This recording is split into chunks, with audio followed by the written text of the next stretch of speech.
So do you often see with pieces of wood, especially the grain, that Mhm. it almost is telling a story, such as planets and magnetic fields? You know, nature speaks a lot, Mhm. although if you're able to read it, we often get looked at as reading palms and futures. Mhm. But we never look at what other life forms know and how they communicate. Perhaps it's not in the same way that we understand communication. So these look like planets. And I know if it gets bigger, yeah, bigger the story. And these look like magnetic fields where you have it weakening in certain aspects. Mhm. Solar flare. Yeah. It would be ironic, wouldn't it, that nature happens to catalogue a lot of those changes. Do you know what else it's telling me? What? It follows the pattern of the universe fully, through and through. It is very insanely clever. I can see why it's got a lot of gifts unlocked, especially in the terms of cloning Mhm. and living for a long time. Oh, it's an impressive life form in itself. Now, let's have a look at another thing that it does, which is very fascinating. In fact, it actually can help humans get to the next level of where they're meant to be. Do you know that? Mhm. Interesting. So, there's not a lot of structures left over from the past, yes, Mhm. for cooking pots. Would you think that some of the strangest things in the world, the first cooking pot was wood? Because to your mind, it wants to tell you that that's impossible. It would burn away. Hmm. Not really. If we take a canoe or we hollow out a tree, yes, Mhm. and they were carving. I mean, if they were carving into rock, they were most certainly carving into wood. Mhm. We know this. If you hollow this out and you were to put a lot of a bed of rocks underneath it, Yeah. and it scatters out. So if we're looking at it from a helicopter view, Mhm. don't want to draw them all. You get the idea. These are the rocks, yeah. Yeah. And you put it on top of here, and you put a raging fire under and around because you know that you can build this. The rocks won't burn the wood, and if you put water inside here, along with meat and everything else, you have an everyday sort of heated bowl. Problem is that when the food has gone, well, you just let the fire consume it. It Mhm. becomes more fire. There's Mhm. something else with this as well. If you were to burrow into the center of here Yeah. and you were to wedging a rock, and I remember the Ice Age, there were a lot around and they were pretty big, some were small, and you were to burrow into the wood, a piece of rock, Yeah. there's a bit more bulbous on the bottom, and you put that on and you fill it with water, the wood will begin to swell around the rock, Mhm. creating a seal, Yeah. meaning that the heat could transfer through the rock, which would then be into the medium. And the wetter the wood is, it will steam. Mhm. It won't burn. The fire has to consume the liquid, the moisture out of it first before it does. Yeah. You've noticed that the wetter the wood, yeah, sure, the outside's burning, but the inside is getting very hot. You can make a very good bowl from this. Anyway, so I think that's how our hunter-gatherers were making hot pots. Large hot pots that they kept the fire going for who knows how long, and were eating from this, Mhm. Mhm. getting closer to it. And then once it was finished, by that time, I mean, you'd have to understand that this will keep you alive a lot longer. If you think about it, it's like a trough full of hot pot, and you just have to keep adding water to it, which again, making things from wood is a beautiful thing. Beautiful. And also, certain types of basketry can swell if you leach them long enough, and they Mhm. will hold water. Mhm. Depends what you line inside that, and you weave again and you weave again. You then end up getting a basket of water is essentially what you'll end up with. Sure, it's small, and you carry it and tip it into the trough. You don't actually need to drink with this process because then it becomes a stock. There's something else as well. Vitamin C would be leached into this process. And again, the tannins from the tree will go into the food as well, which then adds flavor. It's an interesting, some people like this with alcohol in barrels. Mhm. And then they get the oak flavor from it. Yeah. and people swear by it. It just it tastes so familiar. And anyway, let's look at nature a little bit more then, shall we? It's one of the most beautiful structures ever created. I'm not gonna lie, and it has worked out a lot of stuff without a brain, without a mind, as such as we understand it. So then it makes us question whether our brains are truly the tool, or is the brain the tool to the gateway to the next realm, so to speak, or the connected realm. Interesting. So let's look at it. So we understand the universe as being a solid, we'll call those stars, and then we can say gas, which we would say black hole, right? Mm-hmm. So we have a solid black hole, and what could we call that? Gas. And we could say matter. So we can have Mg, can't we? Yeah. So nature takes carbon, which would be a gas, Yeah. converts that into matter, and releases a gas, which is O2. Yeah. And it takes CO2, releases O2. It wants to hold on to that structure that, what binds carbon dioxide together is that elasticy. Well, it makes that into fibers, I'm sure of it. And the carbon is also stored into these new fibers, which is then combined with, let's say, liquid. We could actually call that minerals, couldn't we? Yeah. Mins, we'll call that. And it makes this time capsule. Now that is an interesting process, to say the least, yes? Yeah. So we got all of these little fibers, and also it's very pretty grain. And it then takes a gas and puts it into a solid. Well, a bit like a star takes gas and puts it into a solid. Yeah. Look at that. Releases a gas in the process, and then it becomes a time machine. How do you want to hold on to carbon? Do you want to put it in a tank, or would you put it into growth? And then what happens if you need the carbon? You then take the solid, the matter, and you can convert it into a gas. Bit like stars, bit like black holes. Yes? Follows the same blueprint of that. It becomes a time machine to anything carbonated, doesn't it? Nice. That's a hell of a time machine, isn't it? It is. Can you believe that? You're holding a gas. And anything you hold is a gas. Technically, it was at one form. Now, that teaches you something, doesn't it?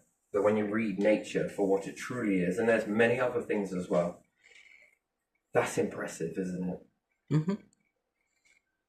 But it follows this same mirror image structure of the universe. Now, okay, maybe it doesn't think a bit like humans do, life forms that have intelligence, but it then parallels onto something else. It wants to show you a little bit more.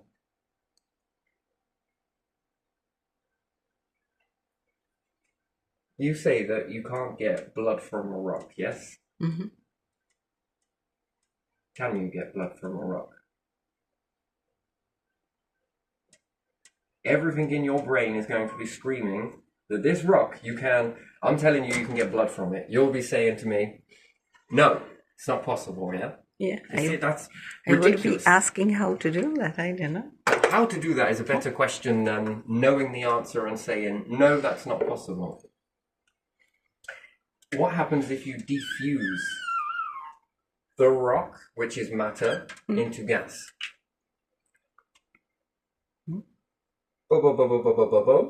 So we understand a periodic table should be drawn as a straight line. Yeah, and then you have some elements, whatever is made of, in form of gas. Now we'll say that the star's process is this versus this versus this, yes? All of them all the way up until iron, and I am not drawing all of this in. I will probably do that later, but, right now it's not the point, and it gets too confusing. So we understand then that hydrogen to iron. Yeah, we're going to keep it simple, yeah. It's a hell of a lot. And let's say somewhere in there is carbon, and then further on is oxygen, yes? For argument's sake. Nice. Oxygen compressed makes what? Compressed. Yes. So if we say if we add a little bit of this, if you add pressure, it so we add a becomes little liquid. bit of hydrogen. Yeah. Yes. We add a little bit of oxygen. Nice. Yeah.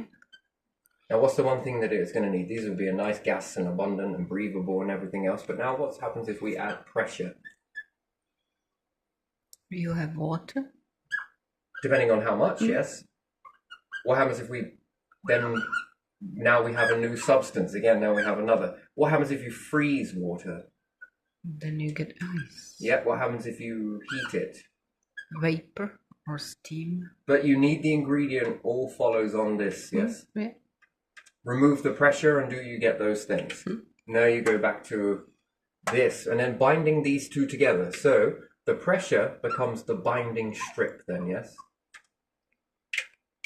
The pressure is the bind, which when we look at carbon dioxide, yes, we notice the binding. Yeah. That binding. What is that binding? Is it pressure? In this scenario, the binding structure becomes the P, the pressure, yes? And then with pressure, factor in temp. Temperature. Yeah. Now, whether it goes up or whether it goes down changes the outcome. What happens if we add more pressure? Now we've got another periodic table. Now we have isotopes. 1, 2, 3, 4, 5. So again, now what happens if we release the pressure? We have this. If we add the pressure, we have this. We're now making a periodic table. What happens if you keep releasing the pressure? Now what happens if I add in lightning? What happens if I add in lightning bolts? Again, another periodic table. Lightning to any of these. What happens if I overdose it with lightning, especially with the oxygen? Now it starts. You create ozone, O3, don't you? Still need pressure, need lightning. And for a bit it holds. It doesn't hold forever, does it? What happens if I cool down this and add temperature into the gas itself? You see how the periodic table just keeps going, which the star may or may not. We could say that it could potentially make water. Sure, no problem. However, it's unlikely to because it likes this process here. Yeah. Nature takes another process from here. And again, with all of this, what else is the outcome? Well, you keep going until you reach this thing called life. Yeah. Because life requires pressure. Life requires these gases to be structured in this way. It also needs these things to function. So we have ice, not too hot, not too cold in this aspect. So we have ice, nice and cold, which then is going to make the planet a bit more of a tempered environment. Water, which then goes on to feed the food that we're going to then nourish and also drink to replenish. And then we also have steam. Steam is great. Houses are very dry. We're very dry creatures. Yeah. And this drying in the lungs must produce a mucus of some sort, a moisture. We're not meant to be in this completely dry environment. Age factors into that as well, by the way, because you're inside. You're not in the damp. Then we say that we can't cope with the damp, whereas we evolve. Somewhere along the lines, we can't really deal with this dryness. That's why we find it very hard to stay dry. Then we want to put on antiperspirants. Now we're really fucking dry. Not saying that these things are bad or not, really. For me, they are. For anyone else, well, that's your thing. I just don't know if you want to go for a run. And the whole point of that is to get hot, smelly, and sweaty. If you're getting smelly, it means you're releasing impurities. That's a good thing, right? That's the whole byproduct of that. I think swimming is the best, personally. But I think swimming is better. So people that want to go on weight reduction schemes and also muscle building schemes, I think factor in water After you've swum around in the water, your body has been told something. It's prehistoric as anything. Do you know what it says? I'm freaking hungry. And it doesn't matter if you want to reduce weight or you want to convert weight into muscle.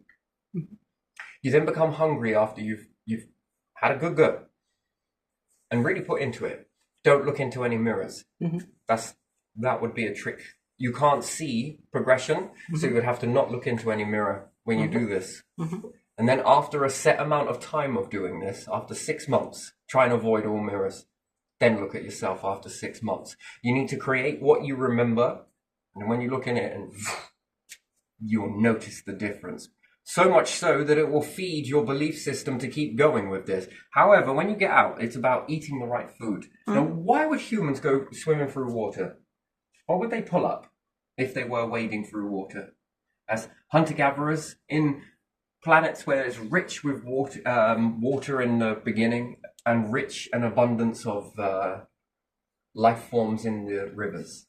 Before the invention of fishing, they would probably have gone in to get there. They'd have thrown, maybe, perhaps they'd have grabbed something, they'd have done something, and they would have dived in to get it. Quick swim, and they would have got out of the water, and they would have cooked what? Fish.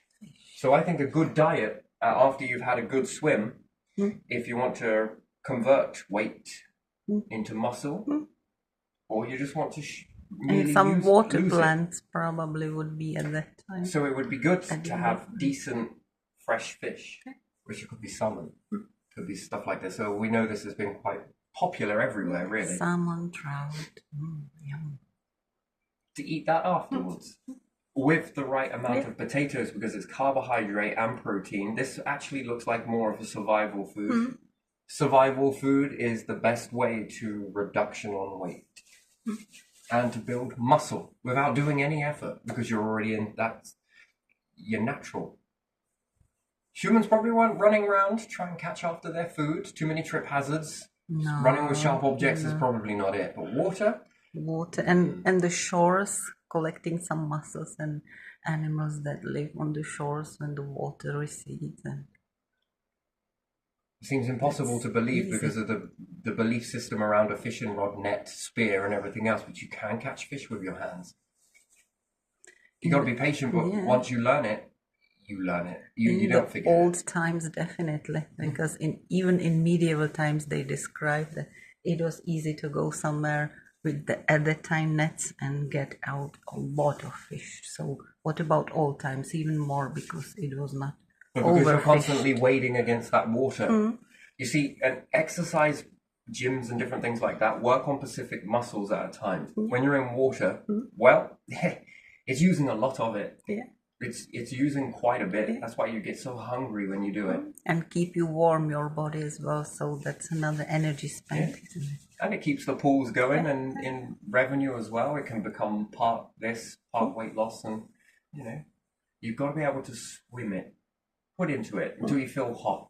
Cool down for a bit in a cooler pool until you start feeling the bite of cold, and then get out of there and then going back into the warm one, and whatever it is, a bit more warmer. And try and get your laps going until you heat up.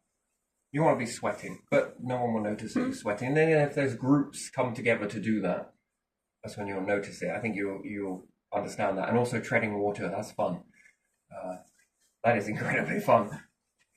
To almost get out of the water whilst you're doing it. That's it's weird. So dietary. I think the right sort of food, and even with this sort of stuff to collect water, where do you think the need to collect water comes from? The need to canoe, coffin. Some people were laying in it and be like, "Hey, cook me." A hunter-gatherer joke, perhaps. And eventually that evolves into a coffin, perhaps. Burning on hot rocks is the best way to achieve that, and you don't burn through the wood. Now, I was also thinking of something else with nature. Is that when you begin to, you can bend it, you can reshape it. Piles often get their understanding, if you want to think about it, it's like a tree growing, yes? Yeah. And if there is ice movement, depending on how slow it is, we're not talking about a glacier, they're a bit more faster, but still the tree manages to support because it finds a firm foundation and it fixes in. Then it drives down roots and grabs hold of stuff, technically. and anything in that moving layer can withstand it. But it's then when you start to get the boulders unearthed, these begin to maneuver the tree. Over time, and it's slowly, it can get them to curve. So the same way that we do basketry. Painstaking, but still, it's a process nonetheless.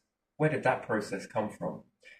You know, this is interesting. So to make things grow in this way, that's really good for humans, right? So we're thinking about the whole thing with having a flask living quarters like this, but made of flask material. Flask oven. Can you imagine that? Having your oven so that it was like flask behavior, heats up some particular part of it, and it stays in that when you open it, yes, it needs to depressurize and everything else around the outside, perhaps. And you open it, take out your meal, close it, turn it off, and if it stays hot enough, then you're going to save energy because it doesn't need to heat from freezing cold. It's going to heat from, and if it can hold that heat, and what's it? It was around 6 to 8 hours. If that technology, what happens if you put a flask in a flask in a flask? How much more longer is that? How much more of a slower process? Anyway, it seems unrealistic, but even still, to understand that flask cooker process, how much more longer would that would stay warm for? Especially if you cook, let's say you do something in the morning and something at night. This can keep this kind of heated from yesterday's heat. Saving that heat would be a better way. Yeah, I'd get a little bit more with that. I'd aim all of the things that get hot in a house, and as opposed to keeping all of these separate pieces of equipment everywhere, it would go into a containment with a flask in it, and that heat would be allowed to go into this area and it will be contained. What would you use that heat for? Well, perhaps maybe help preheat something. Maybe there could be some water in there or some clothes hung up inside there. Then the energy that you've utilized off playing a games console or having a TV on, or the heat moves into these chambers, which is interesting. And then how much more thrifty, you're not going to be wasting anything. Then it gets a little bit cooler, not great for this, but maybe it would be all right to sort of bake something with that leftover. Could you imagine then if you were doing this in space where there was this colossal heat unit that took all the heat, but stored all of the heat that humans use in order to give back in another way for heating? Anyway, so let's say if you build a house with this type of flask in nature and everything else, whatever, and you, rather than build a basket, there's two types of basketry, by the way. There's the stuff where you have to cut everything and go and weave it, or you weave it as it grows. Weaving it as it grows, it almost seems to fall into itself, like, and then add water inside this, and it swells even more so. That's a wonderful thing to have, and you can store water. You can make a crown with this. The first crown is if you make trees so that they bend sideways and they overlap each other. You can keep going with this until the top part of the plant comes here. Then the top part of the tree begins to grow here. You know, once you've got it to a certain level, a certain thickness of this overlapping from one to the other, if done right, you can create quite an interesting sort of crown perspective. It's very, very interesting. Not all of them are going to be used to be grown upwards, let's say. Until you keep going with this process, so you sort of make a basket, yes? Yeah. And what happens if you then chop the top off but go again? Trees grow in trees. That's an interesting thing. You notice that. And also how swelling it gets. Also could be good as considered as a food for dietary. Something that swells up. That's not harmful to anybody. But tastes just as good as the real thing, because there might be addiction to eating food. Yeah. You can get addicted to anything, even bad behaviors, you can get addicted to it. I mean, try and break that. You imagine a load of trees like this, just popping up, but they whirl around you like frozen lightning or frozen tornado around you. Everywhere you see, there's a peak of a tree, and then a load of other ones that come and entwine into each other. Seems unrealistic in the beginning, but there were those trees that I took you to I put in when I was younger. You could tell because how straight lines they were, right? They're so small, man. I thought they would have been bigger from when that happened, but clearly not. Now imagine weaving those over time and then knocking down the rest of the trees in the vicinity. Yeah. What will happen to those trees immediately, those smaller ones? What will happen? Well, they'll expand very fast because they'll get the energy. Yeah. So in the shade, in the darkness, so to speak, or the canopy of the woodlands around, those are very flexible. Well, they have to be because they're going to be taking forest life, walking all over them. Yeah. So they learn to become very flexible. Even stinger nails have this sort of flexibility to a certain degree. Unless you're all walking in one straight line, then you're more likely to snap. If you ever want to cover your tracks, don't walk in straight lines. And then the enemy have to be around 7 hours behind you in order to know your trail. Because after that point, it all comes back up. Not perfectly, you can still notice it, but it becomes hard to distinguish human tracks to animal tracks in that, or threat tracks, things running away from, or foxes, or badgers, depending on your terrain, where you're at there, or anything else like that. Yeah, and then there's a way to move through it without breaking any of the stems. That's another way. And that's 45 minutes to an hour and 60, give or take. Maybe 2 hours that would be then, wouldn't it? Hour and 60? Yeah. 2 hours then. Give or take. I meant to say an hour and 45 minutes, there you are. Where if you walk through it but don't break the stem, all of this stuff is changed, but give or take, it's going to find the sun very quickly and begin to get back into gear. So yeah, plants move slowly, don't they? Unless you cover a plant for the first half of the day, where it's usually going to be expecting this much light to hit it and it's going to follow it. It sort of tries to keep up with that, but it's not accurate enough. It sort of lapses, and then you uncover it and it very quickly, depending on what it is, will then reshape over that. And you want to take that as you've covered it, blocked it. Nature is fascinating for me, I'll be honest. But could you imagine seeing something that looks like this, and it's a wall of trees just of varying different lengths, and you can use rocks to hold these down. Yeah. Or you in today's world, you can use light. Cover the top of them and grow them in a certain direction and chip off anything else that's trying to get the natural light. You can then begin to bend a tree and make a basket from it when it gets to a certain size, and then if you expose it to the light above, because there might be some trees around the perimeter covering it up, when they get that energy they'll grow very thick very quick, and that wood is that's quite big. Imagine keep going with this whole process, because when trees fall over, they often tend to grow sideways. Can you make a thicker tree under an illusion? Yeah. And then you begin to make them so that they come more and more closer together. So you start bending them this way. By that time, the fibers should have swollen together. And they almost seem to fuse to one another, don't they? Yeah, some of them really do. And then you've just made a whopping great big tree that looks like a whopping great big tree, but actually it's just a collection of load of trees that you've just... And then it looks like the whole of the root system is their root system, and not really. And then being able to snap it, but it starts shooting out the other end and finds its way. Because even if it's broken partly, it can still grow, because it's still connected to a part of it. It doesn't need the whole system to... That's fascinating, especially when we look at willow and it tears. Yeah. And then you have a very large, what looks like a very insanely large tree. Yeah, I'm sure that some kinds of a tree is easier for them than others to do that. You see, my other question on this would be that what happens if I begin to fill it with wood chip on the inside? Not wood chip, parts of a broken tree of a similar make. will the tree begin to fuse inwards into the center of that, creating a compact mass?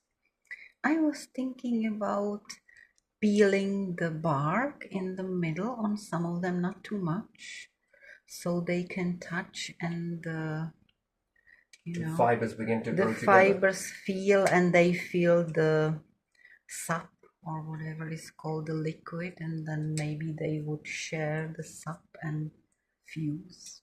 I don't know that. Just a thought. Yes. What happens if you fill the hollow? Mm-hmm. Because you row them into a hollow, yes? Yeah. What happens if you fill that hollow with other pieces of wood? Yes, after scratching, Yeah. scorching, little bits of pine resin or whatever else, resin, get them to bleed in the center, will they fill that to make a giant knot, which would also look like a tree stump, is basically a giant knot. If you think about it, it's as opposed to a knot looking like this, the tree rings act like one giant knot. Mm-hmm. So it makes sense that this could turn into a tree too, based on the... And how old are you? How old is your branch? 1, 2, 3. You managed to get 3 years. And then this one also has rings on it. Yeah. So we always have to minus off trees that if it was once a branch, there's the telltale sign. And this can become a stump if it swells up big enough. Yeah, I often wonder that. And then you're making twins. Loads of twins coming together that then can join over time. Mm-hmm. That would be interesting. So that would make a crown, wouldn't it?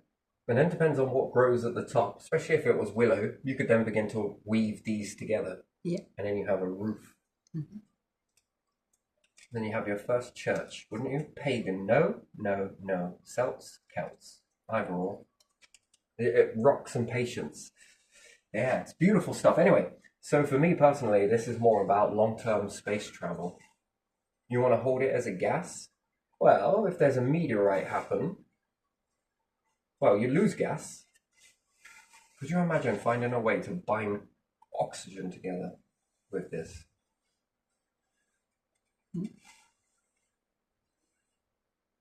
So that when you burn it, it gives it itself its own...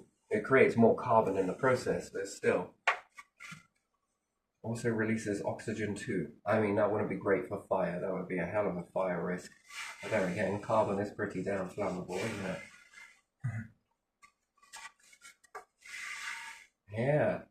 And then if you've got massive cores like that don't take very long to achieve, again, it's playing around with these processes to understand how that works, whether it does work, whether it doesn't. I mean, this takes a long time to achieve. But again, if you watch that while growing up, yes, you've got to make a start with it. Mm-hmm. Then when you make a start and everybody else is copying it, and before you know it, how does the world look? I don't know, in 2 generations after doing that, 4 generations, 5 generations. Mm-hmm. You're going to see some whopping trees. And then what happens if you cut that down? And then if you compact that and go the coal process, again with the periodic table, what do you need for coal? I'm pretty sure it's made on a planet. And then learning Earth's process from start up until now, learning all of these chapters that happened. So now on the Earth, to the Earth, because the Earth is precious because everybody's relying on it. But let's say you no longer rely on the Earth, but you create another Earth that rises up the same way with the same events that happened, and it's the same mass and it's the same this. Could you then start to create coal? Can you then begin to create, I don't know, if you would want to at that point, but could you create petrol? Could you create methane? Can you then begin to bend all of the gases at will? See, that's a difference, isn't it? Doing something small on the Earth is very small. What about in space, where you get a chance to, you not only got like 50 Earths of all varying different pots being cooked, but you've got a few for experimentation. I mean, that would be interesting, wouldn't it? And then cook it. And that took a process of X amount versus timeline, yes? So it took a whole of this long to happen. Can you speed it up? Because that was natural, painstakingly way to sort of cook it all up and get what you needed to get. I mean, that took a very long time. Can you speed it up? It needed to cool off. Okay, let's flood it with coolant then. The outcome's going to be the same, it's just the time is slightly different. Maybe it takes a little bit of a different way to bake a cake in this process, but I don't know. Maybe it needs that over longer time, and then can I compensate it by going extra cold to compensate that longer amount of time to reach the core of these, whatever it may have been, to bind those together? Now it created pressure, and it peaked to a moment of this. Knowing all of those factors helps you then understand that afterwards you've just created another periodic table from a point, a mix of certain things under a certain this with pressure added into the mix, and in some cases the lack of pressure, and then perhaps a swelling of the planet and a diminishing of it. The whole thing got cooked up, it had a moon hit it, okay? Amplify the core. Okay, it does the same thing. Now cool it down quickly, turn off the core. Fast radiation is this. You then have this new periodic table emerging, don't you? Yeah. A planetary table. Each event creates a sort of baseline of these things. Now, can I do better than that? Can we make another process that's the same, but we start playing around with it? Does it show you another way? And therefore different elements are cooked up in the process. And then before you know it, what happens if I make a Jupiter? Can I do anything with that metallic core? And then each planet is cooking up in a slightly different way. Still star nonetheless, but just a bit more of a different way of viewing a star, technically. And the life forms here, especially nature, if it hasn't reached a black hole, the black hole will still be able to pick that apart. It will go back this way, and then, I know this. Something else. It's going to take a little bit of time. Oh, yeah, got it. And the same with stars. If a star was to gobble up the whole of the Earth, you'll cook it back into that. It will pressurize you back into the structure. It will find a way. And then that's really, your fate is over in many ways, because that will eventually reach the black hole. And you can't prevent that. So yes, it then picks you apart and do. Interesting, really, isn't it? Yeah. So can you get blood from a rock? Well, that asks the question. Can you make fusion or diffusion process? And what does a rock become? Worthless? What about bits of sand? Are they worthless, are they? What happens if you could pick those apart to go back and turn it back into hydrogen? That's a lot of sand. That's a lot of rocks that usually are just very insignificant, right? Nah, no value. Nah, no value. In the future, that will have a lot of value. All of it will. Yeah, it's painstaking to begin with. You build a mechanism. You obliterate a planet in a controlled demolition. You don't want it to scatter, but you do want it in bits, easier to manage. Then let's say you make a biome over that and you go and screw it into a freaking machine. And then it begins to take all of those pieces. The stuff it has no idea what that stuff is going to put it to one side. Humans will sift through that, I'm sure. And maybe it can get better to know these little anomalies or variables that it finds and goes, okay, these ones are like these variables. These ones start to sort the variables, and then here you are, humans. What's this? Technically, it won't be like that. It'll be more like, all right, I got it. Everybody understands it because what, they beamed into the head, maybe? And the rest of it goes on to making whatever you want. Just press print. Yeah. You want more of that? More of it will, you can have that autonomous. It's an autonomous factory that is capable of producing whatever you want. And not needlessly, no, because you need also a filing cabinet of resources, all neatly these ones, those ones, these ones. The known shit that goes in, and if I put this in and the machine does this, this, this, this. Here's a phone. Here's a spaceship. Here's a house. Just on all of that junk that goes in and is recycled into, transformed into what you want it to be. The star's like, yeah, I'm just doing this shit. You want some? Take it. You know, that's cool. It's more than enough to go around. Black holes are like, I don't know about that. If it comes in my mouth, I am going to dismantle that very quickly. But you can take it as long as I don't get it. If it falls in the mouth, I'm chewing. Stars are like, yeah, it's got to be fair on this one, you know. If it gets too close, I consume. But other than that, stay in your fucking lane.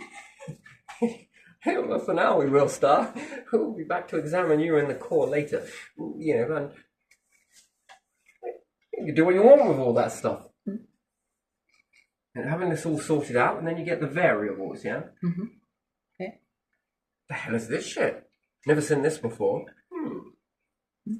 More to the point would be knowing how that, whatever planet that would be that you would gobble, or star, or black hole. It's the first start, isn't it? Yeah. Start. And eventually, as time goes on and you start making your own little fusion engines and fission, diffusing, that's when it's really happening then, isn't it? You can take any bit of shit you want, defuse it back into hydrogen, and then rock. You can take a rock, throw it into your diffusion process, grind it, crush it, wash it, pop it, here it comes, hydrogen. Right, we got some hydrogen, wonderful stuff. Can I put this into something else that goes into the development of human growth? And then, did I get blood from a rock? Yeah. Maybe you got to take it back in order to bring it forwards without all of those impurities. Or maybe it's already at the place where it needs to be, and you've got to take it back to this moment. Oh, okay, now we go here, all right. Then this goes into life, which, ironically, then we'll go into making blood. And then the human body gets better as well. You get better at making things, as opposed to the body. Very slow growth with the veins, look like lightning. That's beautiful, isn't it? The slow growth of humans is veins, this growth. Roots, interesting, lightning. You want to call it what you want, slowed down. Could you imagine if you understood how the body was that fits into this? It takes a little bit of this, a little bit of that, a little bit of this, a little bit of that. Oh no, too much of that. Actually, what am I saying? Yeah, just a pinch, just a nip of that one, yeah, and a bit of this, and a bit of this, and a bit of twist over here, and oh, look, there's little humans. And then being able to work that out, that would be interesting. Grow your own veins. Need a new vein? It's all right. It's already growing inside you. You have a machine that operates within you. It sees you. It knows when things are automatically breaking down and has already plugged you in a new one before those problems manifest. And without you even realizing it, painlessly, seamlessly, effortlessly, beautifully, has switched out a heart. Maybe. Found a better one with mechanical. Who knows? Part mechanical, part of this human goo comes together, combines, which gives you one that's indefinite. The human body will only give you one. Well, this process, if you're human, well, I kind of like two options. You know, you increase everything of what you are by 2. And then this moves into cloning. You imagine cloning yourself? That would be defusing. No, it wouldn't. It would be splicing. There's a separation in the middle. And then if you could learn how to fuse yourself back together again. Again, this is very advanced. It's very much more ahead of where you're at, as much as I know, but it doesn't mean that it's impossible that humanity can't reach that way. You clone yourself. You're powered by hydrogen now. Again, it's abundance. That's more abundant than food, but why would you let go of nature? You wouldn't. That wouldn't be right, would it? No. You'd still need it for other aspects, and eventually you wouldn't need it, but you would still keep hold of it because that is the belonging. You know, we often think it is all about these belongings. What happens if nature disappeared overnight? I just wonder how, and all other life forms and just humans on the planet. That's not gonna work, is it? What happens if we go further in that? Let's say if we can make it so that humans can live forever, never die, but then throw them into a void of nothing. Dunno. The whole of humanity in a void of nothing. Just themselves. Because all that superiority crap. Hey, what? There's fucking nothing quite like superior in here. Life's what you make it.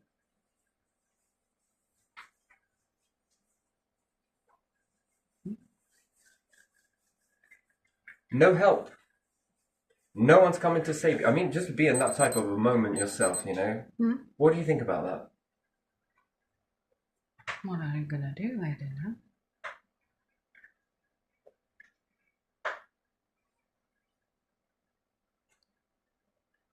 Gotta be good at being on your own then. Can't imagine that. Yeah, life forms don't tend to survive very well.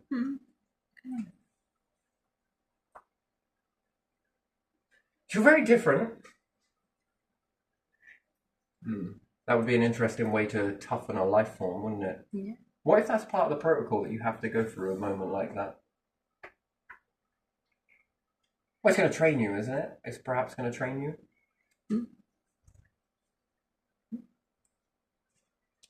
Now, we often think of the glamour and being surrounded by the pearly gates and all of that heaven and everything else. Non-existence. No pointy horned demon or devil or bull. No, just you. In a void. Just yourself. Loneliness, because relationships don't matter. It's you and you and you alone.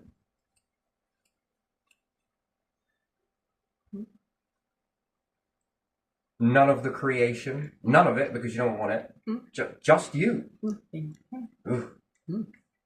No, thank you. No, I'd rather be with all of this. That's the true belonging, isn't it? That's the truest of all belonging. Whatever you dub that other side of that house. Anyway, so cloning is separating. Yeah. You. Splicing.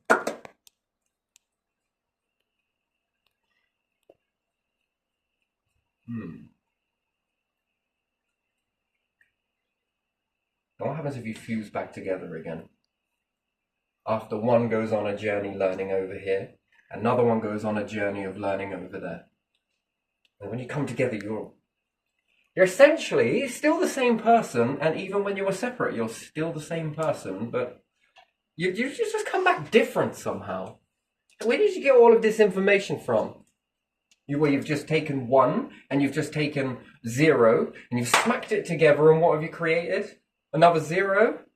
I don't know if you're following this. So you've taken 1, now you've added another, created 2, and when you smash them back together, you create a third. And what happens if you spread this again? Smash it all together.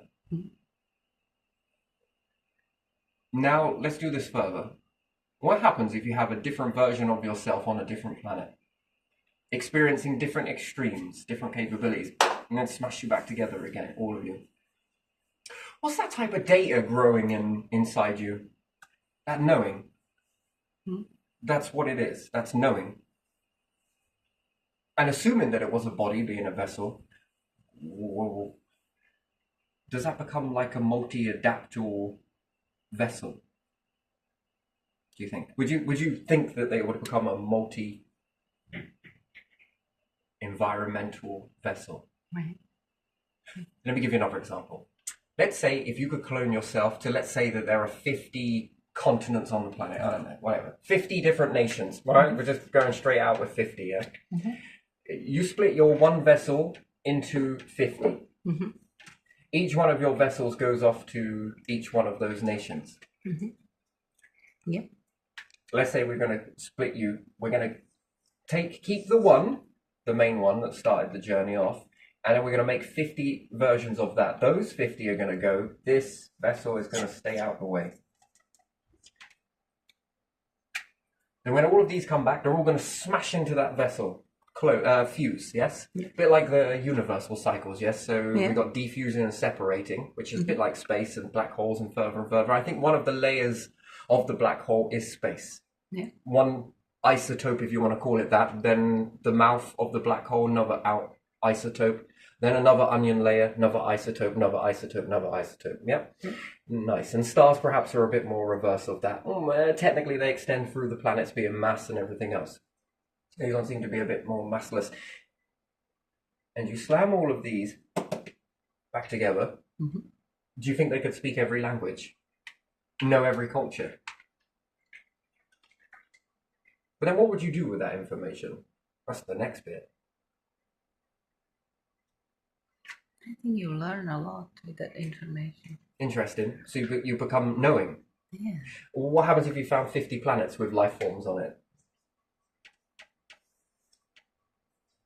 And once again, not just 50 planets, but they all had 50, I don't know, let's say nations. Mm-hmm. So they all had 50 nations, and you then go to 50 different planets with 50 lots of nations, Yeah.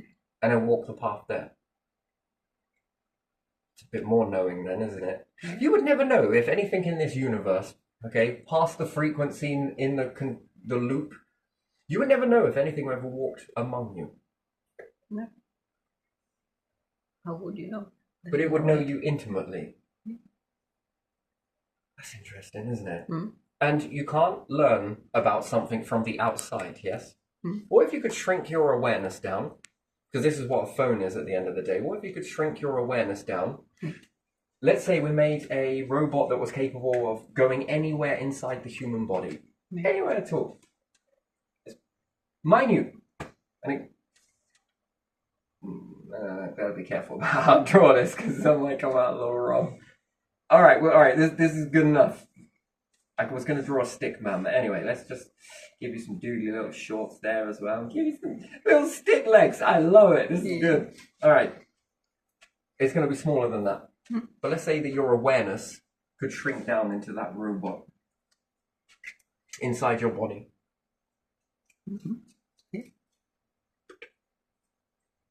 To be able to find a problem inside yourself. Could you imagine that? Could you actually fucking imagine becoming that? a doctor, sort of, isn't it? Well, when you see and understand all the processes that are coming. What about if wherever it docked to, it gave you the awareness of that particular organ?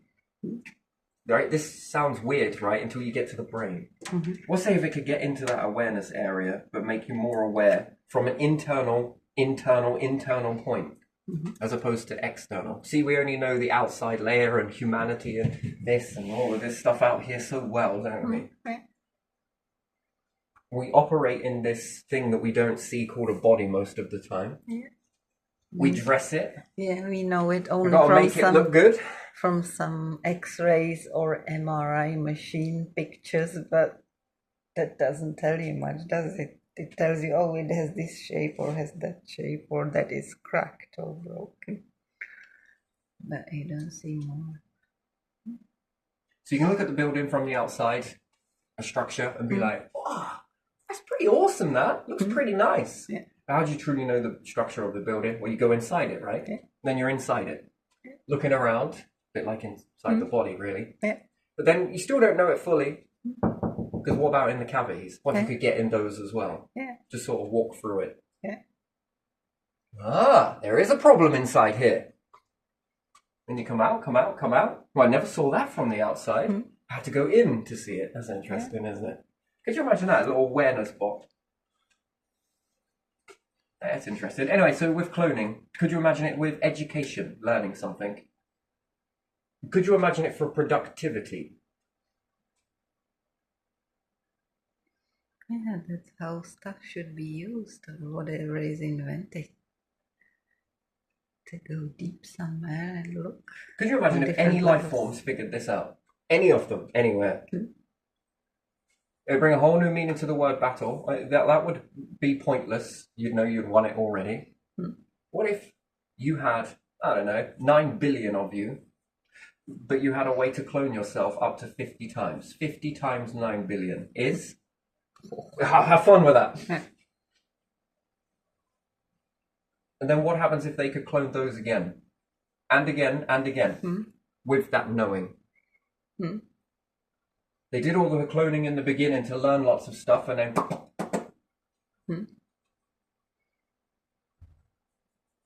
That would be interesting, wouldn't it? Enhance the mind. Yeah, you may be one vessel, probably the mighty of much stuff, don't get me wrong, but that would be pretty pointless. Because from one perspective, now if you add someone else into it with different sort of, we're not binding all of these humans together.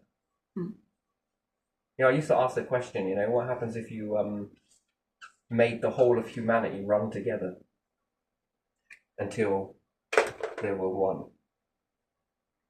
Seriously, it's just started, rather than fusing hydrogen, 2 lots of hydrogen together, no, we're just going to take 2 lots of humans. Yeah. Now we're going to take you, and I'm going to slam you into this one. That's fucking great. Now, you keep going until there's only 1 human left. Like 9 billion gone into 1. I'm not sure about that. Why not? It'd make a hermaphrodite, but a very powerful It's hermaphrodite. interesting knowledge, but... How much love would that understand at which level? How much hate would that learn? How much would that... I mean, there would be a lot you'd need to cut out of that. I don't know if I want to fuse with you. They're tough. God said so. I'm not sure I want that personality, man. And then it's like going to some psychiatrist after that, with some of those personalities combined. Well, no, because you'd already combined the psychologist, so you'd be able to self-soothe in that way. No. You slam yourself with a doctor? Well, hey, what if you slam yourself with a mechanic? Now you're a mechanic. Where does this stop? Yeah, that would be a little bit more tricky, because some of them are hydrogen pieces and some of them are multiple different parts on the spectrum entirely, which is beautiful to be different. No, I'm all about individual.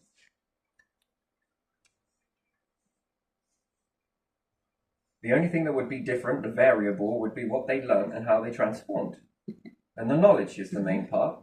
So let's say if we could strip away the whole of the human element of it, and be able to begin to slam only percentages of the mind together. Because you just want the data. Fuck the raps, I just need this. Anyway, it's a weird question, isn't it? Have you ever had these questions with yourself, gone really deep into these sort of structures here? You have to decide if you want all of it or just some of it, because knowledge is some nonsense and some knowledge like what you've learned about your environment and yourself, and some, I don't know. There has to be some filter, maybe. A filter? Maybe for some. Wow. Because then you have past experiences that are this and that, and the other person has different past experience, and then the other person, and how does it shape you? Well, because your core seed would say, I'm only going to focus on this area. So it would filter something. Well, if you're more slam with someone who's corrupted, whose will overrides that? Yeah, but some experiences are learned through variety of behavior, not always. Yeah, are we still stuck on the slamming every human together? Or just are you on that one? Is that the part you're on? Slamming humans together? Yeah. Okay, yeah, I already said that. Yeah. That's just one way to see it. Yeah. And you would say that some of the pieces are like hydrogen and some of them are like helium and some of it's like carbon and some of it's like oxygen. So what happens if I start mashing all of this together in a random way? The planets are taking these going this way. Oh, what happens if I take you a little bit of iron and slam it with some hydrogen? And the star's like, whoa, I'm getting a little jealous. Anyway, but still, that's something for you to think about. But anyway, doing it individually as you. Yeah. As just you to be able to clone out that way, and then you can come back together in yourself. Technically, you should technically grow the same from that moment. We're not talking about clone and engineered cloning. That's a difference, where we start popping out a little Terry that grows into a adult Terry eventually. That's condensing data in a plants do this. No, I'm more along the lines of how stars do it with pieces of hydrogen. In order for you to be equally a piece of hydrogen, you have to separate what you are in order to be able to come back into what you are, which then will allow you to create the next one, which would be helium. And then with all of that knowledge, you expand again as helium, and then you slam back together and same dip, same dip, same dip, same dip. That's another way of condensing the data. You would need to pass a test. That would be something else before you did that. A certain test. Yeah, one that is intimate test. What type of person could you be? There ain't no good shoving someone in here to clone themselves to be a fucking serial killer and then smack them all back in. There'd be crimes happening everywhere, and these would be even more bastards. You'd need 20 cops slammed together. Forces. Yeah, that would probably not be a very good idea. Yeah. Because that would make them very easier to learn those tricks, bad patterns. As if your species as a overall is actually doing anything that they might have tarnished through history and followed it and brought it with them and enhanced it and compressed it to the point where it feels like, fuck me, this is a good idea. Should we take this and go and get them? This is all of that evolution mounted to this shit? How the fucking hell did you even get to this? Oh, I see it. Oh, all right. Yep, okay. But yeah, no, this would be slamming the individuals together as that. And if you passed a certain test, then you would be worthy to the technology too. Because you become more trustworthy in that. And then that will excel your better points. Well, deemed it better points or overall better points for what? This structure? Yeah. And then there would be a real big need to grow your numbers because then you can quadruple what you are. The small stars, nigh on impossible with a small group. But if you can, but you would need resources to go into this. Anyway, engineered cloning is a different thing. That's the live long process where you push out a clone version of you, and everything that you know at this moment is transformed into a baby version of yourself that maybe is connected to you like a conjoined twin. It begins to push out, grow, and then it's after a certain age it can be chopped off. Yeah, that's scary. Yeah, I don't think it's scary. It's no different from you clipping your toenails or fingernails or cutting your hair. I'm gonna say it like that. Especially if we use the hot knife. Look at my stretch mark scar. Look how many clones I've got. Isn't that awesome? Yeah? No? All right, fair enough. And also, yes, by the way, guys do this too. Male and female plants. Now, that younger Terry is now at what, 5 years old? And I'm at 50. 5. Yeah.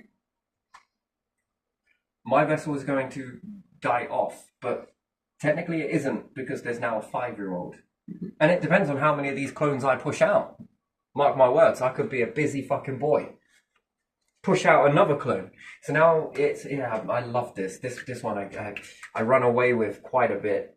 Oh, it's beautiful. And there'll probably be a limit, but even still. So if I push out one clone and I'm 55 years old, all of my organs are shutting the fuck down. I got some tumors in the brain or something. Who knows? Myxomatosis looking type of humanoid. And then my clone comes out and it's been on for 5 years growing beside you and it's ready to be cut off. It survives. There we are. It will be super fucking intelligent because all the intelligence that I have has been pushed into this. And then I push out another one just after this, so then that would make me then, well, I don't know, 60, let's say, if I could. This one would be 10. And this new clone, again, would be then 5 in that time, yes? So it would have grown from then. So this one now being 10, this one will be slightly more intelligent than this one because of the data that you've got. However, if this clone stayed by you, around you, well, it would because you're more common.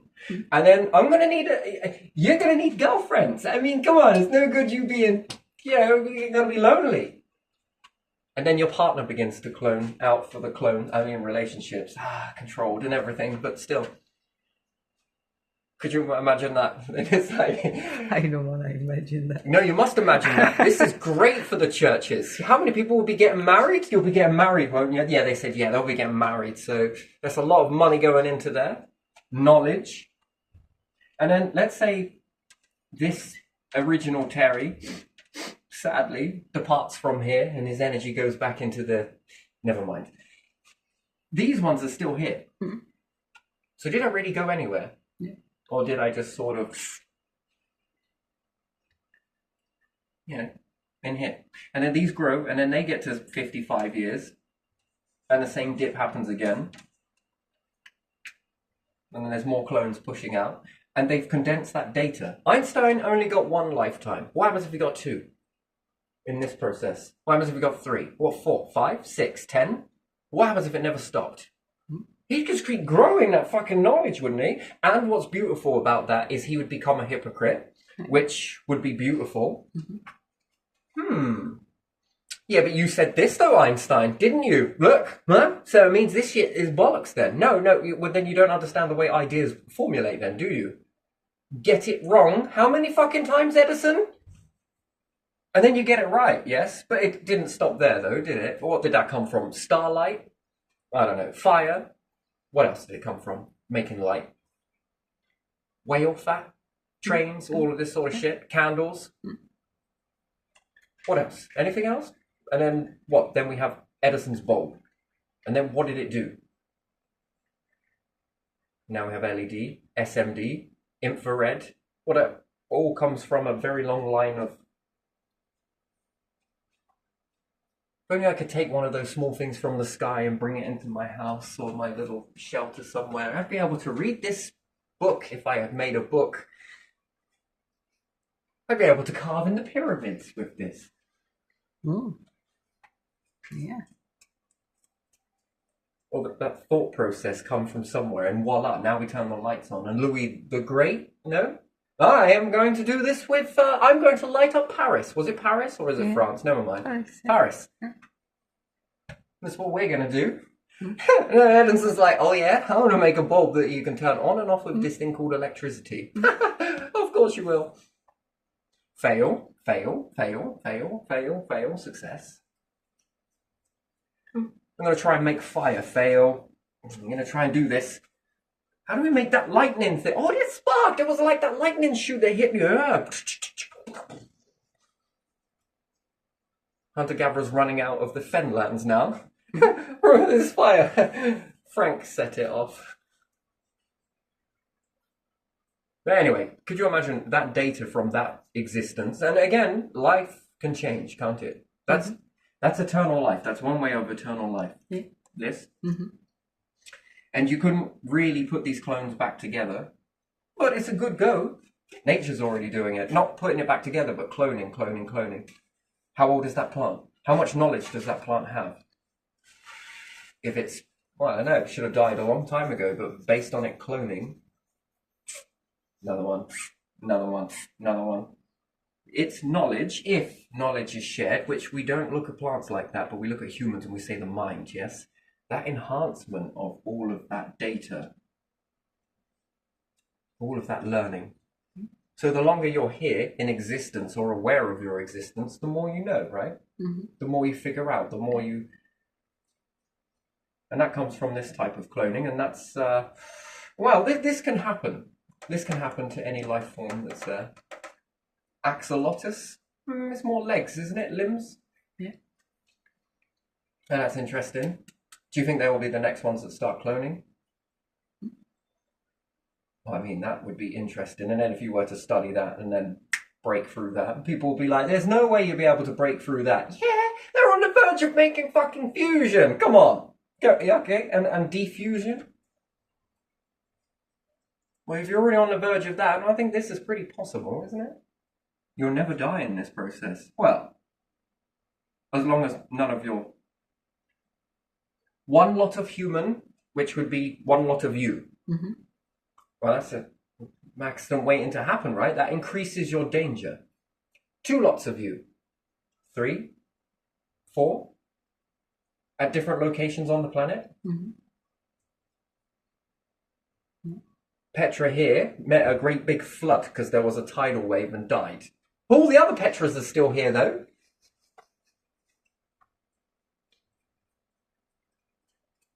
No, okay, then Petra on here, Petra on Saturn or around it, Petra on the moon. Some disaster happens on the Earth. It's always the Earth, isn't it? It's a big disaster happens there, or something happens, I don't know. You don't have a hammer, there was a big explosion on the moon and it blew you off into space somewhere. You can throw a hammer to land yourself back and, you know, off it goes. Bye-bye, Petra. Then that one reaches some sort of weird, I don't know. You can either take the mask off yourself or you can let this one roll out and that's your last blueprint as that Petra. Okay. But which one's more likely that you're going to survive? The overall essence of Petra and all of the things that Petra knew would be shared. Because again, I'd have to test it, right? If you had all of these Terrys in a room, yeah? You got T here, and I don't want to do 2 because it will be TT. Mm. So let's go TTT. Yeah. Okay, that sounds like a lot of... Never mind. Let's just do TE. Tetty. Okay, right. No, never mind. This is getting worse. So, yeah, it would be doing a test, wouldn't it? All of the things that this old Terry, what we're going to do, we say 60, and then we went 55. Shouldn't I have counted upwards, not down? Anyway, so let's say it was a 65. This one was what, 5? I don't know. And wait, stop it. 5, and this one was 10, yes? Yeah. And this is the main, or old Terry, Mo Terry. All right, there we are. At 65, and I know all of the things that Terry would know at that age, ripe, old age, yeah? And then I test Terry at age number 5. Yeah. What is this, this, and this? Don't speak it right on a piece of paper. Why? It just feels great to be a teacher sometimes. Scribble it out. Okay, and then we'll test this Terry. Same question. What is Terry's number 1 characteristic? Well, obviously I'd know all of this, wouldn't I? Because we're basically talking to different versions. And anybody else, put yourself in this position. And then when the results are in, holy shit. Or it's like looking in a mirror. This is good. You're on your way to being a terrific Terry now. And then you've got a lot of Terrys, and this one can die knowing that I will still be.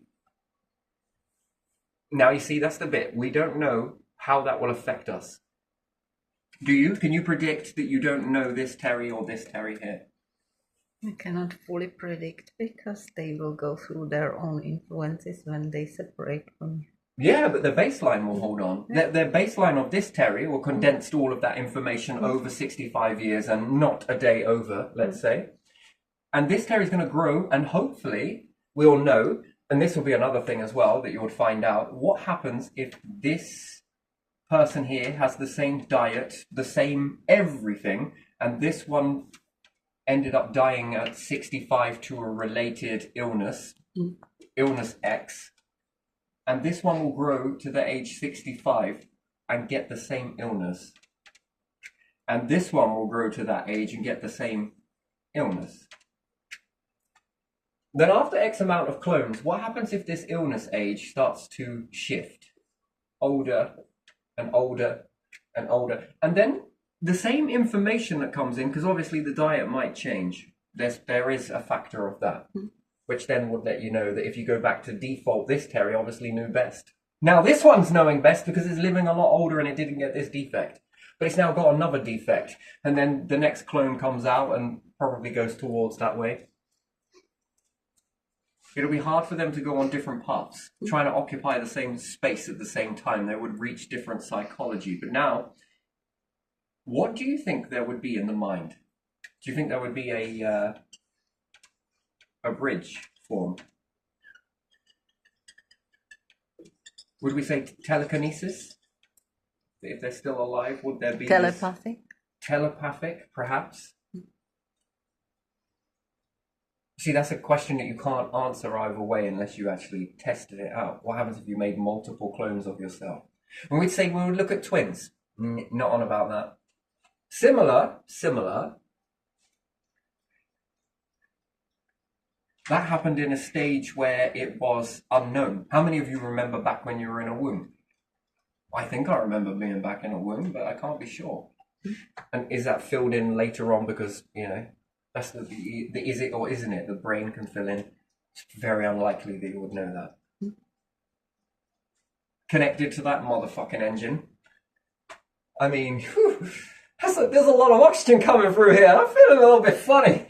Of course I don't want to cry when I come out and get born. Stick me back up to that high machine, will you?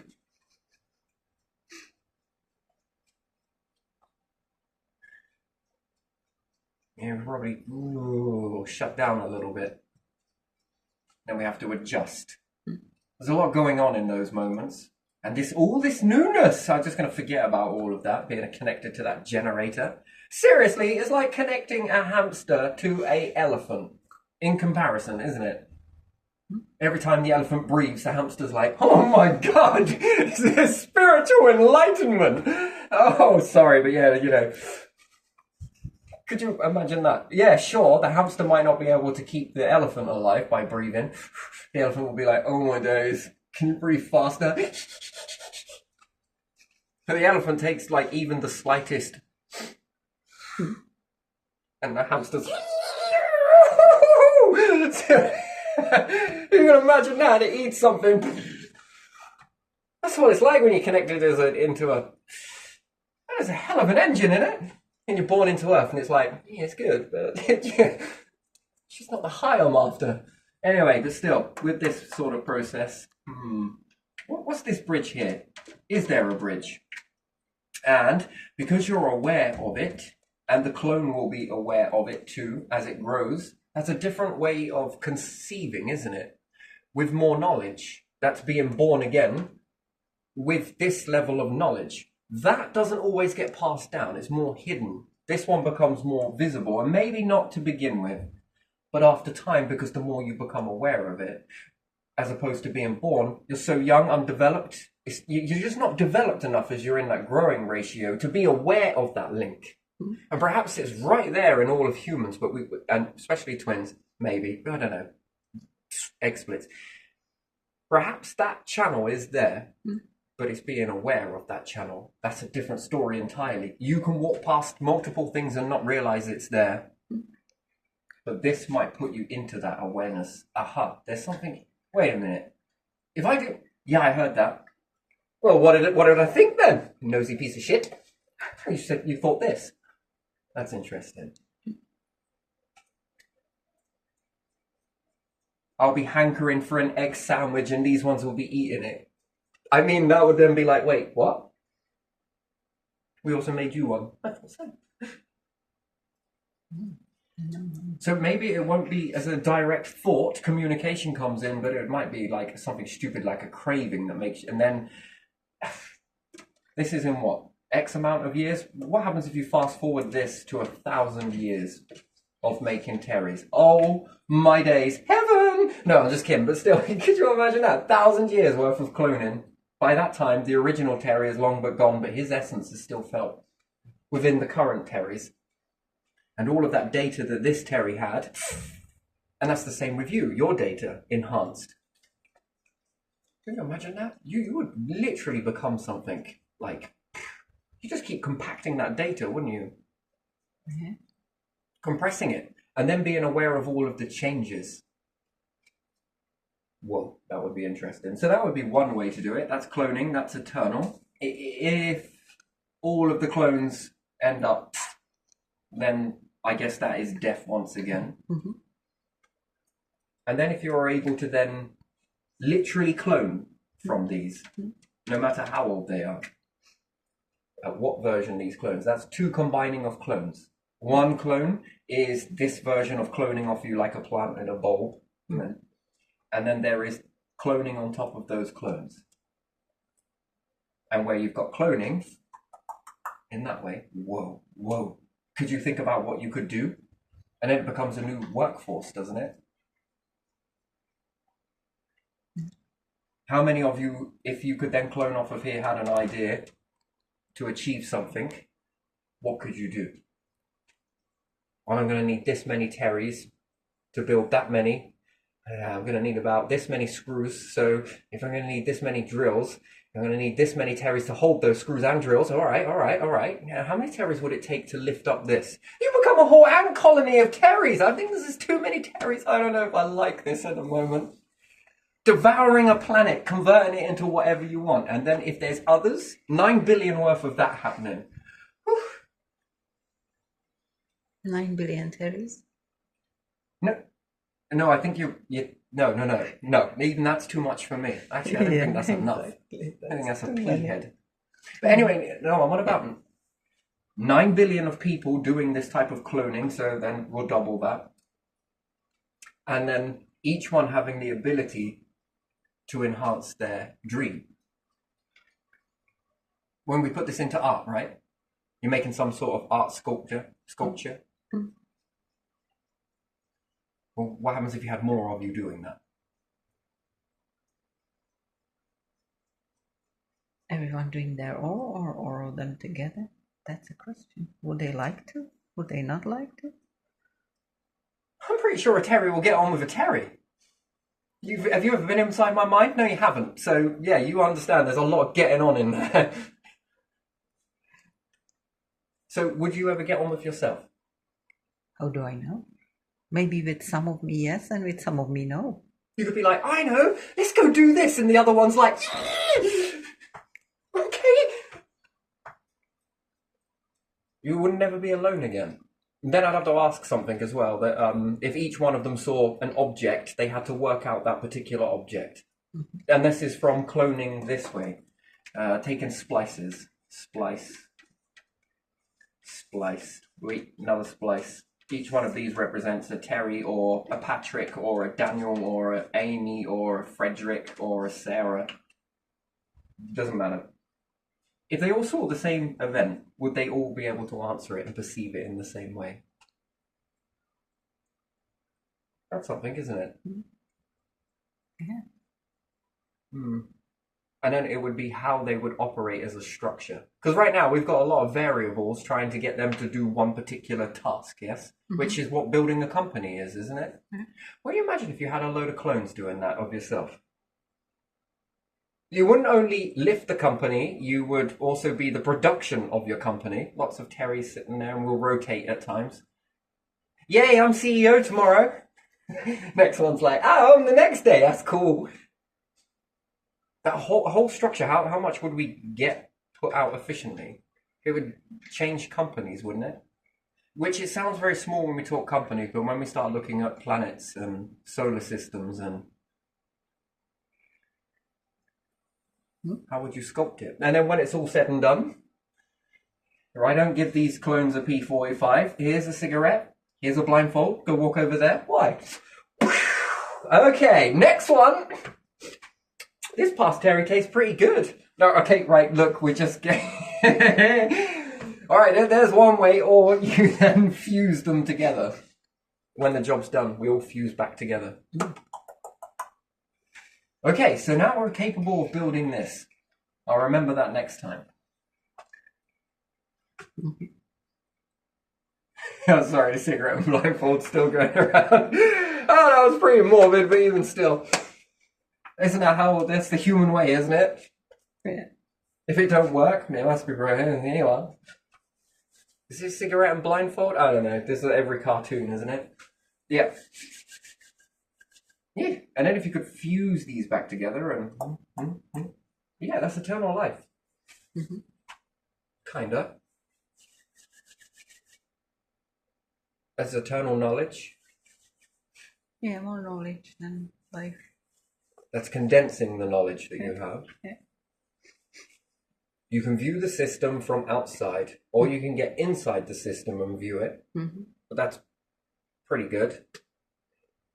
But then if you get inside a human dynamic, that's one thing. What about being an animal? Now you're alright, the outside's fine. But how about from the inside? You get a different perspective of what's going on there. And if all of these hold pieces of a puzzle, these ones definitely do. Solid into gas and gas into solid. That is freaking interesting. And then you preserve a gas that if this was hit by a meteorite, well, again, micro meteorites, it would travel through it perhaps, but you'd still keep your gas and you wouldn't vent anything. You've still got your carbon. And depends on what you want to do with that carbon. Yeah, that's very interesting. Yeah, you can line inside the...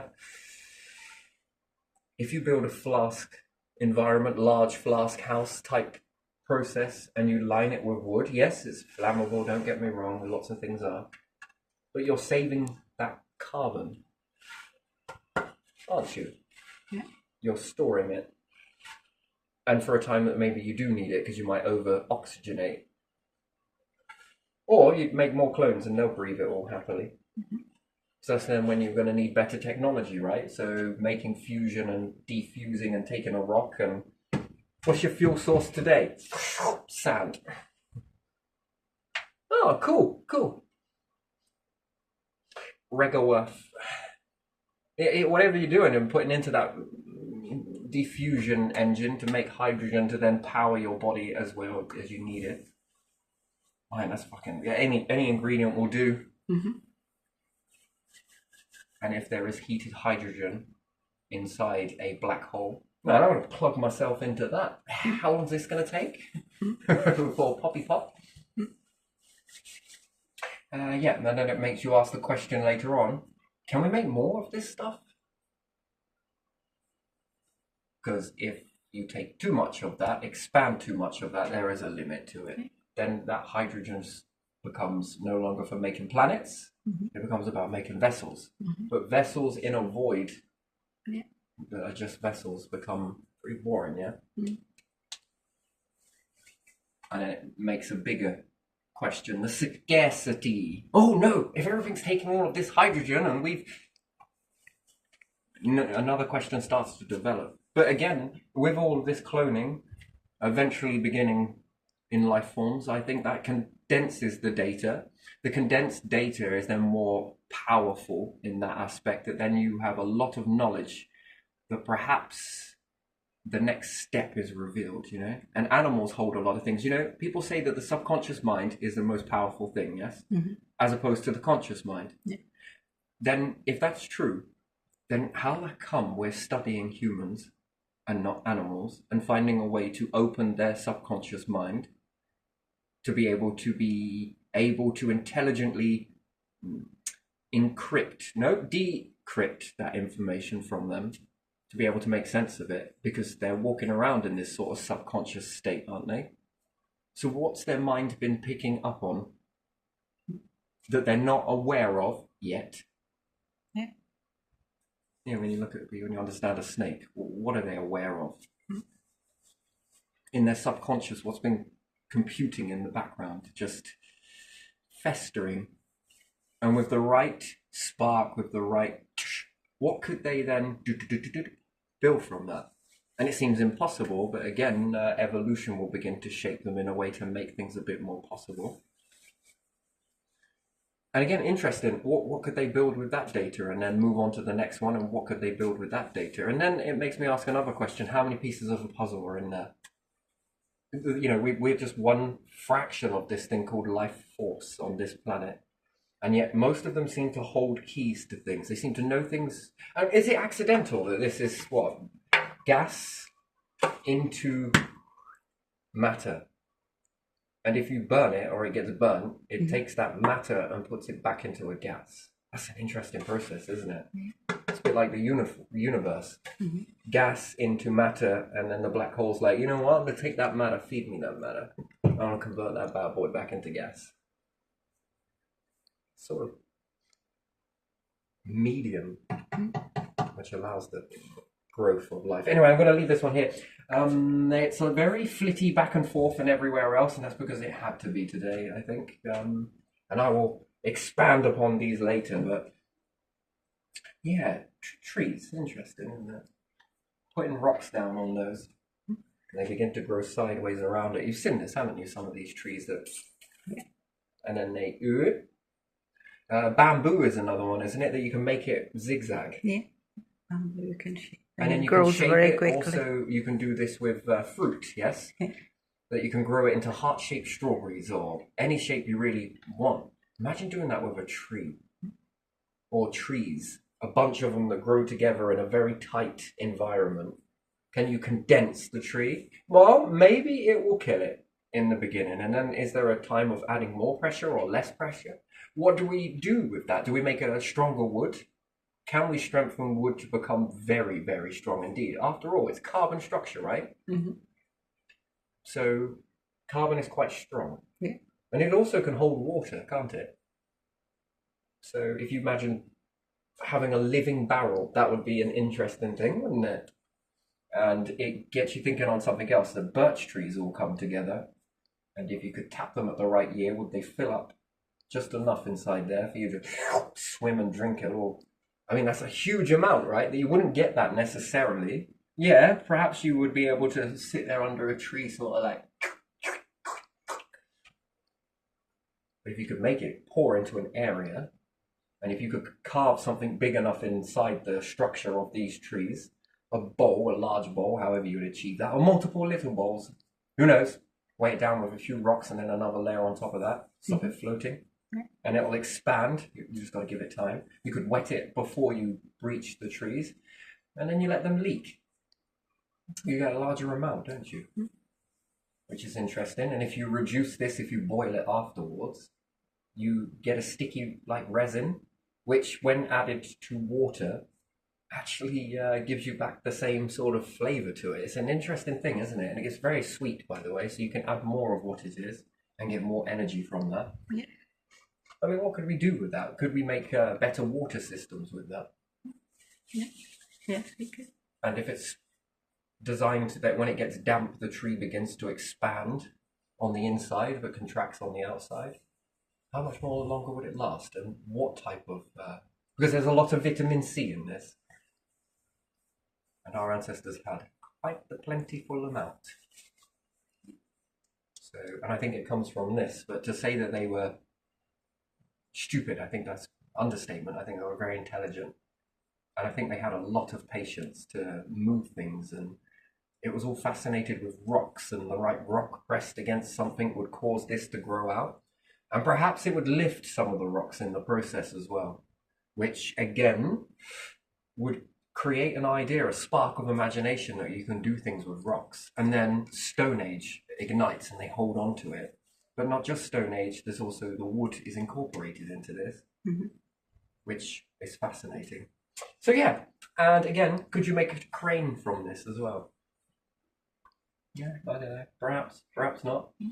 Purification and everything else. Yeah, I'm going to leave this one here, so I'll expand on these more later. So have I emptied out all of that thought process so far? Yeah, I think I have. For now. There's more there. I don't want to go into those. No, leave those for later. But yeah, there you are. That's it. That's all I want to talk about today.